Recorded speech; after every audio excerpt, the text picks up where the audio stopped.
안녕하세요. 잭슨 홀 연설문이 나왔습니다. 자, 이게 어제 미국 시간은 오늘이죠.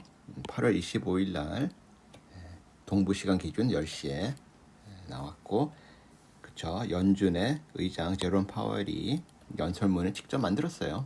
그래서 제목을 보면은 제목 보는 게 되게 중요해요. 얘가 무엇을 얘기할 것인지에 대한 요약이라고 보시면 되죠. 첫 번째, progress. progress는 뭐예요? 진행 상황을 이야기를 하고, 두 번째는 path ahead, 향후 뭐 전망 이렇게 보시면 되겠습니다. 그래서 오늘의 연설문은 그동안 연준이 얼마나 열심히 해서 인플레이션에 대해서 어떤 과정을 거쳤고 얼마큼 왔는지에 대한 어떻게 보면은 약간 연준이 열심히 일을 했다라는 것을 보여주기 위한 부분이고, path ahead면 뭐예요?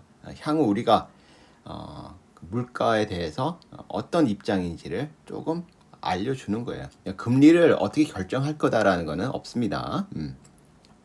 그래서 이거 좀 긴데 중요한 것만 제가 좀 밑줄 좀 치고 여러분들과 공유하기 위해서 이렇게 영상을 만듭니다. 그래서 좋아요 꼭 눌러주시고 그리고 끝까지 들어주시면 고맙겠습니다. 구독도 꼭 해주시면 고맙겠어요. 자, 작년에는 8분짜리 연설이었어요. 굉장히 직접적이었고 굉장히 짧았어요. 그 임팩트가 굉장히 컸죠, 작년에는. 근데 올해는 메시지 자체는 똑같아요. 그러니까 크게 다를 건 없다. 그래서 연준의 일감, 연준의 목표죠. 해야 할 거는 인플레이션을 자기네들 목표인 2%까지 가는 게 목표고 그렇게 할 거다. 그 얘기는 뭐예요? 시장에서 얘기 나오던 인플레이션 목표를 2%에서 3%로 올리는 게 아닌가 그런 기대치에 대해서 완전히 한 말에 박은 거죠. 그런 거 생각하지 말아라. 우리는 무조건 2%다. 이렇게 이제 보시면 되고요. 그 다음에 그동안 인플레이션이 지금 쭉 빠지는 거에 대해서 설명을 하고 있어요. 그러면서 이제 인플레이션이 왜 일어났는지에 대해서 원론적인 이야기를 합니다. 컬리전, 서로 부딪히는 거죠. 뭐하고 팬데믹이 끝나면서 굉장히 커졌던 수요와 그 다음에 팬데믹으로 인해서 약간 부자연스러워진 공급망, 이걸로 인해서 실은 인플레이션이 크게 올랐다 이런 얘기를 하고 있고요. 거기다가 러시아와 우크라이나 간의 war, Russia's war against Ukraine have been a primary driver, 직접적인 원인이다. 뭐예요? 헤드라인 인플레이션. 우리가 인플레이션 보면은 일반적인 물가 지표가 있고 근원 물가 지표가 있어요. 근원은 콜이에요. 자, 근원은 콜 인플레이션이에요. 그렇죠? 콜 인플레이션이 아니고 일반 인플레이션. 이걸 헤드라인이라고 하는데 요게 이 우크라이나하고 러시아 간의 전쟁으로 인해서 실제로 올라갔다. 이런 얘기가 있어요. 그럴 수밖에 없어요. 그렇죠? 에너지하고 그 다음에 곡물 가격이 폭등하면서 실제로 헤드라인 인플레이션 지표를 올리는데 지대한 영향을 줬죠. 그런 얘기를 하고 있고요.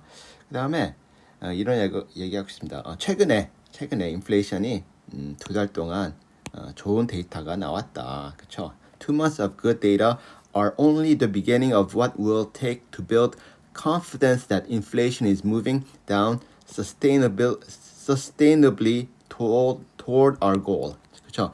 우리의 목표에 지속적으로 인플레이션이 가는 방향이 제대로 가고 있다라는 확신감이 만들어지기 위해서는 이 그러니까 2달에 좋은 데이터, CPI가 3.0, 3.2 나왔죠. 이건 좋은 방향인데 이것보다 더 많은 데이터가 필요하다 이런 얘기예요. 그러면서 이 부분은 뭐냐면은 연준이 실제로 그 금리 결정에 참고하는 제일 중요한 지표들을 얘기합니다. 그래서 여기 보면 to understand the factors that will likely drive further progress. 그러니까 연준이 생각하는 인플레이션을 내림에 있어서 이런 지표들이 중요하다라고 생각하는 것들이에요. 그래서 이 세 가지 컴포넌트, 그 core PC inflation, 자 근원 물가죠. 이거에 대한 세 가지 요소들을 얘기하는데 goods, 그렇죠, 재화죠. 그다음에 housing service, 이건 부동산이죠. 그리고 non-housing services, 그냥 서비스예요, 서비스. 그러니까 goods, 그렇죠, 부동산, 그다음에 서비스, 이렇게 보시면 돼요. 그래서 굿즈에 대해서 쭉쭉 얘기를 하고 뭐 이런 건 그렇게 중요한 거 아니에요. 다 아는 거니까. 근데 여기서 뭐라고 얘기하냐면은 읽어드릴게요. Core goods prices fell the past 2 months. 최근 2달 동안 계속 떨어졌다. 그런 물가가. But on a 12-month basis. 자, 전년 대비로 하면은 core goods inflation remains well above pre-pandemic level. 자, 팬데믹 이전 수준보다는 높게 형성을 하고 있다. 전년 대비해서는. 그래서 sustained progress is needed. 뭐예요? 연준이 지속적으로 이 물가를 잡는 그 뭐랄까 전쟁? 이거는 계속 지속돼야 한다. 이런 얘기예요. 인플레이션과 싸우는 게 멈출 수가 없다. 이런 얘기입니다. 그 다음에 이제 그 하우징 섹터 얘기해요. 자, measured housing services inflation lagged these changes as typical, but has recently begun to fall. 자, 그 하우징, 부동산 가격에 대해서는, 그쵸? 부동산 가격에 대해서는 좀 시차가 있다. 그 얘기는 뭐예요? 바로바로 이 금리를 올린다고 바로바로 반응하지 않는다. 그래서 이런 것들이 일반적으로는 그렇다. 그래서 그게 왜 그러냐면은 이게 리스, 그쵸? 리스나 렌트, 월세 이런 게 만기가 바로바로 뭐 저기 만기가 돌아오는 게 아니고 시간이 있잖아요. 뭐 월세 뭐 이런 것도 뭐 1년, 2년 이렇게 계약을 하기 때문에 그 계약이 끝나고 다시 재계약할 때는 그 높아진 금리로 인해서 다시 재계약을 하기 때문에 그 시차가 있다라는 얘기예요. 그래서 leases turn over slowly, so it makes time for a decline in market rent growth to work its way into the overall inflation measures. 그 얘기는 뭐냐면은 지금 부동산 쪽 관련된 지표, 그러니까 인플레이션 CPI에 들어가는 부동산 쪽 부분은 실은 파이프라인이라고 보시면 된다. 그래서 파이프라인에 물을 이제 그 흘러내리기 시작하면은 이제 처음부터 천천히 쭉 내려오잖아요. 그런 식으로 지금 자기네들은 이제 부동산 시장이 이제 그 물가를 끌어내리는데 한 몫을 할 것으로 보고 있다. 이렇게 보는 거예요, 지금. 그 다음에 non-housing services, 이건 서비스죠. 그냥 서비스, 뭐 레스토랑 이런 거. 근데 이거는 근원 물가의 반 이상을 차지하고 있다 얘기해요. 그래서 굉장히 중요하다는 얘기예요. 그래서 여기에 주로 뭐 헬스케어, 그 다음에 뭐 레스토랑 이런 데 가면은 뭐 서빙하는 아르바이트생들 있죠. 그런 게 다 서비스 그 인플레이션에 포함되는 거예요. 그 다음에 트랜스포테이션, 물류죠. 그 다음에 어카모데이션, 뭐 여러 가지 뭐 우리가 뭐 받는 뭐 저기 뭐 서비스들이죠. 뭐 스파 같은 것도 받을 수도 있는 거고 이런 어카모데이션이에요, 그렇죠? 호텔, 그렇죠? 수영장 뭐 이런 겁니다. 근데 이제 보면은 우리가 다 알고 있는 것들이에요. 그 다 알고 있는 내용을 다시 강조를 하는 겁니다. 그러니까 우리가 연준이 인플레이션과 계속 싸워야 하는 이유, 그거에 대해서 그 타당성에 대해서 쭉, 그렇죠? 열거하는 거죠. 그러면서 이제 그 지금 서비스 쪽 그 섹터가 금리에는 약간 덜 민감하다. 이런 얘기를 하고 있어요. 그래서 서비스 쪽 인덱스, 그러니까 근원 물가의 50% 이상, 50% 이상을 차지하는 이 non-house services가 금리에는 less, 덜 민감하다 이런 얘기를 하고 있어요. 그런데 지금 이 노동시장은 굉장히 타이트하게 유지가 되고 있다. 그렇기 때문에 further progress here will be essential to restoring price stability. 이게 뭐냐면은 가격의 안정화를 달성하기 위해서는 이쪽 노동시장을 더 좀 약간 좀 압박을 주는 그런 일을 좀 계속 열심히 해야 한다. 그 무슨 얘기예요? 금리를 올려야 하는 쪽에 좀 더 집중해야 한다 이런 얘기예요. 그 다음에 outlook, 전망이죠. 전망 보면은 restrictive monetary policy will likely play an increasingly important role. 뭡니까? restrictive 뭐예요? 제한적인 monetary policy, 금융정책 뭡니까? 그러니까 지금 금리가 지금 뭐 0%에서 현재 5.5%까지 올라갔잖아요. 지금 연준은요, 5.25%이 수준을 restrictive 수준이라고 좀 보고 있는 거예요. 그래서 이 얘기는 뭐냐? 이 restrictive한 금리 수준을 유지하면서 이것이 앞으로 이 물가를 끌어내리는데 굉장히 지대한 그 역할을 할 거다 이런 얘기하고 있어요. 자, 그 다음에 앞으로 경제 전망이죠. 보면은 지금 경제 활동이 둔화가 되고 있고, 그 다음에 그런 사이클이 지금 잘 보이고 있다. 그러니까 지금 경기가 둔화가 되는 게 보이고 있다 이런 얘기예요. 그러면서 예로 그 인더스트리얼 산업계 생산과 이게 둔화가 됐고, 그 다음에 레지던셜 부동산 쪽에 투자하는 것도 많이 줄어들었다 이런 얘기를 하고 있습니다. 그렇죠? 하지만 but이 있어요. 우리는 이 경기가 우리가 예상한 만큼 쿨링, 둔화가 되고 있지 않다라는 거에 대해서 조금 신경 쓰고 있다. attentive to signs. 그렇죠? 맞죠? 좀 경기가 둔화가 되는 모습이 잘 안 보이고 있어요. 그러면서 이제 레이버 마켓, 노동시장을 얘기하는데 여기서 강조하는 건 뭐냐면은 리밸런싱이 계속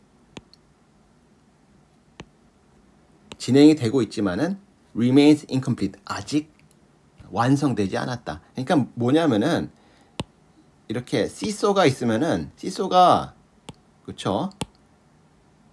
시소가 어떻게 돼야 돼요? 이렇게 유지되는 게 좋잖아요. 근데 한쪽으로 기울어져 있다는 거예요. 우리가 이 밸런스를 맞추기 위해서 열심히 노력을 하고 있는데 아직도 밸런스가 안 맞고 있다. 밸런스를 맞추는 게 제일 중요합니다. 그렇죠? 그래서 여기 보면은 이 리밸런싱이 계속 진행될 거다. 뭐 기대한다 이렇게 보고요. 계속 노동시장에 조금 짜증나게 밸런스가 안 맞춰지고 있다는 얘기죠. 그래서 evidence that the tightness in the labor market is no longer easing could also call for monetary policy response. 자, 여기다 발표했는데 그 노동시장이 지금 굉장히 강세인 게 잘 꺾이지 않는 부분이 결국은 더 추가적인 금융 정책이 긴축이 더 필요하지 않겠나라는 걸 우리가 좀 보고 있다 이런 얘기예요. Could also call. 그래서 요거. 그래서 무슨 얘기냐면은 아직도 자기네들은 이 금리 정책에 대해서 빠꾸하지 않았다 이런 얘기예요. 쉽게 얘기해서. 그 다음에 이 렉을 얘기해서 시차. 그래서 우리가 금리를 올렸는데 올린 거에 대한 렉가 있다, 시차가 있다.